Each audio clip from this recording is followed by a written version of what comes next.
पौराणिक कथाओं के मुताबिक स्वर्गलोक की तरफ जाते समय पांडवों ने सारा राज्य अभिमन्यु के पुत्र परीक्षित को सौंप दिया।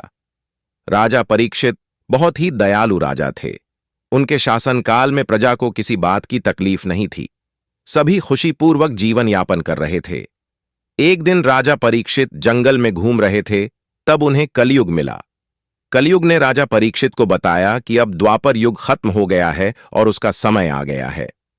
राजा परीक्षित ने कलयुग को अपने राज्य में आने की अनुमति नहीं दी, लेकिन कली के जिद करने पर राजा परीक्षित ने कलयुग को 5 जगहों पर रहने की अनुमति दी: जुआ, काम, मद, हिंसा और स्वर्ण। इस घटना के बाद एक बार राजा परीक्षित जंगल में शिकार करने गए, जहां शमीक अर्षि मौन अवस्था में ध्यान कर रहे थे। राजा परीक्षित शमीक अर्षि से पीने के लिए पानी मांगते हैं, लेकिन अर्षि ध्यान में थे, इसलिए वह राजा की बात का कोई उत्तर नहीं देते। राजा परीक्षित के सिर पर स्वर्ण मुकुट पर विराजमान कलयुग के प्रभाव से राजा ने इस पर अपना अपमान समझा। गुस्से के कारण राजा परीक्षित ने ऋषि के गले में मरा हुआ सांप डाल देते हैं।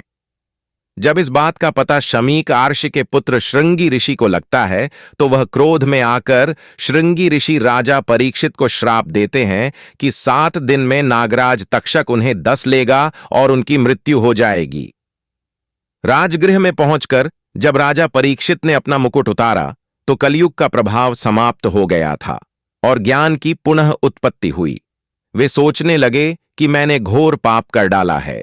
जब यह बात राजा को पता चलता है कि 7 दिन में उनकी मृत्यु हो जाएगी, तो राजा परीक्षित ने अपने पुत्र जन्मेजय का राज्य अभिषेक कर अपने जीवन के शेष 7 दिन ज्ञान प्राप्ति और भगवत भक्ति में व्यतीत करने का संकल्प लिया। श्राप के कारण राजा को 7 दिन के बाद नागराज तक्षक ने डस लिया और उनकी मृत्यु हो गई।